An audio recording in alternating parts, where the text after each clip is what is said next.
Great ওয়াল ceramic ২০ বছর ধরে বাংলাদেশের মার্কেটে টাইলস উৎপাদন করছে এবং স্যানিটারি ওয়্যার উৎপাদন করছে এবং এই বিল্ডিং ম্যাটেরিয়ালসের ব্যবসার সাথে আমরা প্রায় ৪০ বছর থেকে জড়িত আছি।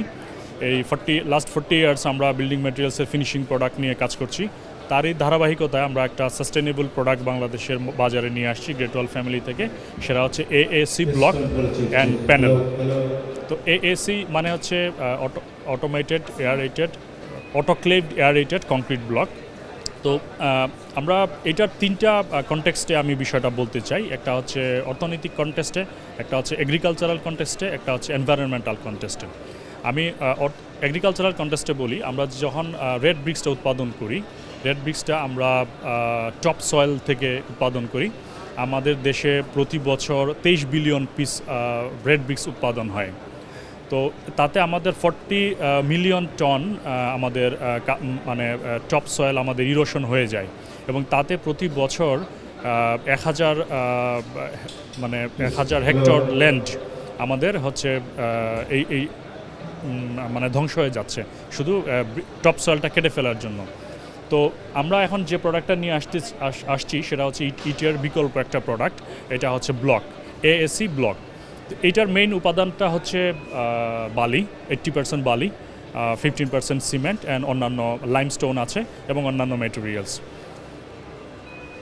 এটার এনভায়রনমেন্টাল কনটেক্সটে যদি আমি বলি, তো সেটা হচ্ছে যে এটা পুরাতে গেলে, যেমন রেড ব্রিক্স পুরাতে গেলে অনেক হাই এনার্জির প্রয়োজন হয়, বাট আমাদের ব্রিক্সটা যখন আমরা পুরাই তাতে 70% লেস এনার্জির প্রয়োজন হয় দেন রেড ব্রিক্স থেকে। এখানে আমাদের একটা বড় এনার্জি সেভ হচ্ছে। দ্বিতীয় হচ্ছে রেড ব্রিক্স উৎপাদন করতে বাংলাদেশে প্রতি বছর 16.67 million ton carbon dioxide gas নির্গমন হয়। কিন্তু আমাদেরটা যেহেতু আমরা লো এনার্জিতে এবং অটোক্লেভডের মাধ্যমে এটা আমরা বেক করি, সেই ক্ষেত্রে আমাদের এখানে কার্বন ডাইঅক্সাইড নির্গমন হয় না। এবং রেড ব্রিক্স পোড়াতে গেলে কিন্তু অনেক কাঠ অথবা কয়লা ব্যবহার করতে হয়, যাতে আমাদের বন উজাড় হয়ে যাচ্ছে। যেহেতু আমাদেরটা কাঠ কয়লার কোনো বিষয় নাই, সেই ক্ষেত্রে পরিবেশগত দিক থেকে এটা অত্যন্ত উপযোগী একটা প্রোডাক্ট। থার্ড যে বিষয়টা হচ্ছে সেটা হচ্ছে ইকোনমিক্যাল বিষয়।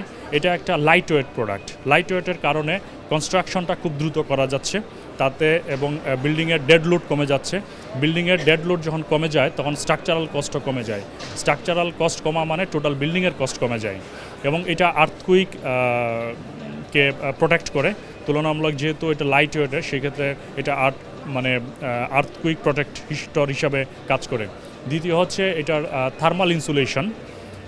এটা গরমের দিনে ভিতরের তাপমাত্রাকে অ্যাটলিস্ট 5 ডিগ্রি মানে ঠান্ডা রাখবে এবং শীতের দিনে ঘরের তাপমাত্রাকে 5 ডিগ্রি গরম রাখবে, এরকম আমরা পেয়েছি স্টাডিতে।